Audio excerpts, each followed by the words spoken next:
মারা গেছে।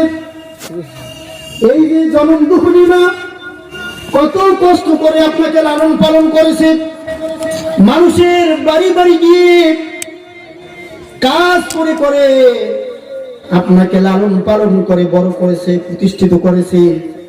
এখন আপনি অনেক বড় হয়ে গেছেন, ডাক্তার হয়েছেন, কিন্তু রাক্ষসী একটা বউ পাইয়া ও সব ভুলে গেছে। মিথ্যা কথা না সত্যি? এইরকম কুলাটা সন্তান নাই নাই মনে হয় আপনাদের জায়গায় নাই, বা আপনাদের জায়গায় নাই, আমাদের জায়গায় আছে, আছে নাই? এইরকম দেখবেন ছোট ভাই আছে কিন্তু অনেক বোন, বড় বোন বিয়ে করে না, ওই ভাইদেরকে লালন পালন করে বড় করে। বোনকে যদি জিজ্ঞাসা করা হয়, বোন তুমি এখনো বিবাহ করো না কেন, তখন সে বলে আমার ভাইরা এখন ছোট আছে, আমি যদি এখন অন্যের বাড়িতে চলে যাই সংসার করি তাহলে আমার ছোট ভাইদের কি হবে। আর তুমি বড় হবার পরে বোনের হক দিতে চাও না, তোমার মতো নিবুক আরাম ভাই দুনিয়াতে আর একটাও নাই। সত্য না মিথ্যা?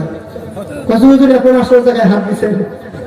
আপনার স্ত্রী আপনার সংসারিক যখন কোনো সমস্যার সম্মুখীন হয়, তখন ওই যে 2 মাস আগে 3 মাস আগে আপনার স্ত্রীকে যে 100 টাকা দিয়েছিলেন, 200 টাকা দিয়েছিলেন তাকে হাত খরচ করার জন্য, কিন্তু হঠাৎ করে আপনি এক জায়গায় যাবেন, বাজারে যাবেন, আপনার হাতে টাকা নাই, কিন্তু স্ত্রী আবার বলে ওই যে তুমি না আমাকে 200 টাকা দিলা, আমার কাছে ওই টাকা আছে, ওই যে আসল থেকে বের কইরা, কমর থেকে বের কইরা আপনাকে 200 টাকা দান করে।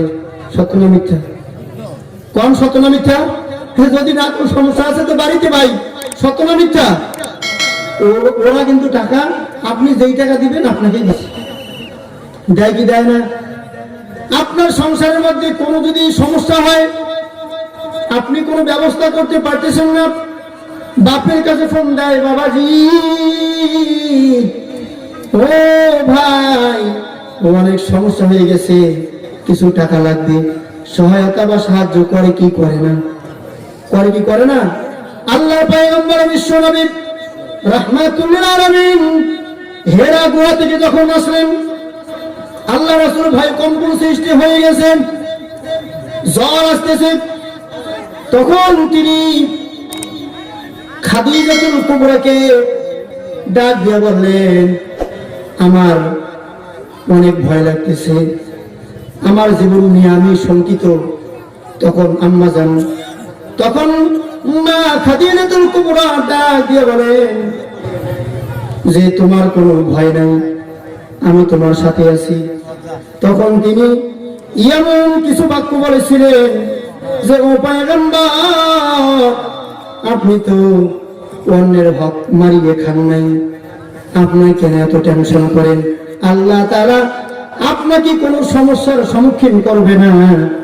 আল্লাহর পয়গম্বরকে তিনি ডাক দিয়ে বললেন একজন স্ত্রীর ভূমিকা কি, একজন স্ত্রী তার স্বামীকে কেমন করে বুঝাইতেছেন, সান্ত্বনা দিতেছেন, তার ওই কঠিন অনুভূতি একজন স্বামীকে কত সুন্দর করে সান্ত্বনা দিচ্ছেন।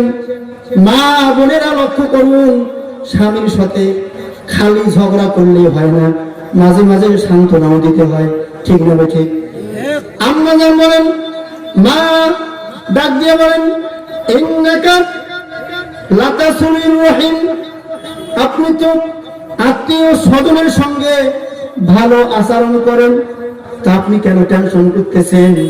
তখন তিনি আবার ডাক দিয়ে বলেন ওয়াতাহমিলুল কাল্লা ওয়াতাকসিবুল মাদুন, আপনি তো অসহায় দুঃখীদের পাশে দাঁড়ান, আপনি কেন এত ভয় করতেছেন? আল্লাহ তাআলা আপনাকে কোনো ক্ষতি করবে না। ওয়াতাকরিজ যায়ফা ওয়া তুইনু আলা নাওয়াইবিল হক, আপনি তো মেহমানদারি করেন, আপনি তো অন্যকে সাহায্য করেন, তা আপনি কেন এত টেনশন করতেছেন? খোদার কসম করে বলি আপনি কোনো টেনশন করিয়েন না, আল্লাহ তাআলা আপনাকে হেফাজত করবেন, আল্লাহ তাআলা আপনাকে কোনো সমস্যার সম্মুখীন করবেন না। এখান থেকে বোঝা গেল একজন স্ত্রীর ভূমিকা কি হতে হবে। স্বামী বুঝে নিয়েন। ও আমার ভাইরা, যেহেতু মাদ্রাসা ও মহিলা মাদ্রাসা, আলিম হওয়ার পরে স্বামীকে তুমি মূল্যায়ন করবা না, শুধু তুমি বোরখার আসল ধরে টানবা যে আমি আলেমা, আমি হাফেজা, স্বামীকে গুরুত্ব দিবে না, এটা হবে না। তুমি যতই আলেমা হও না কেন, তুমি যতই ডিগ্রিধারী হও না কেন, স্বামী তো স্বামী, স্বামীর কাছে তুমি কিছুই নাও। কিন্তু মনে রাখবেন, এমন বউ ঘরে তুলবেন যেন বউটা একটু দিনদারি হয়, কটকটি তার টাইপের না হয়। বুঝেন নাই? ওই ওদের মতো যতগুলা স্টার জলসা, যতগুলা সিরিয়াল আছে, এদের দেখে দেখে ওরা আবার প্র্যাকটিক্যালি করার চেষ্টা করে। এইরকম আবার হয়ে কথা ঠিক নেবে ঠিক ভাই, আমার কথা ক্লিয়ার? আমার কথাগুলো এইরকমই, যদি ভালো লাগে লাগুক, না লাগলে আপনাদের ব্যাপার। তো তিনি আল্লাহর পয়গম্বরকে কত সুন্দর করে কি বললেন, উপদেশ দিলেন না ভাই, কত সুন্দর না? তাহলে বুঝে গেল একজন স্বামীর সাথে কিরকম আচরণ করা দরকার। খাদিজাতুল কুবরার কাছে তুমি জানো, শিক্ষা নাও, বিরোধিতা কেন করো? তাকে দেখতে পাও না কেন? ঠিক না ভাই? একজন স্ত্রী, এ আমার যুবক ভাইরা লক্ষ্য করে শুনুন, একজন মেয়ে অন্যের বাড়ি থেকে, অন্য গ্রাম থেকে, ওই যে অন্যের কন্যা সন্তান আপনার বাসায় চলে আসলো,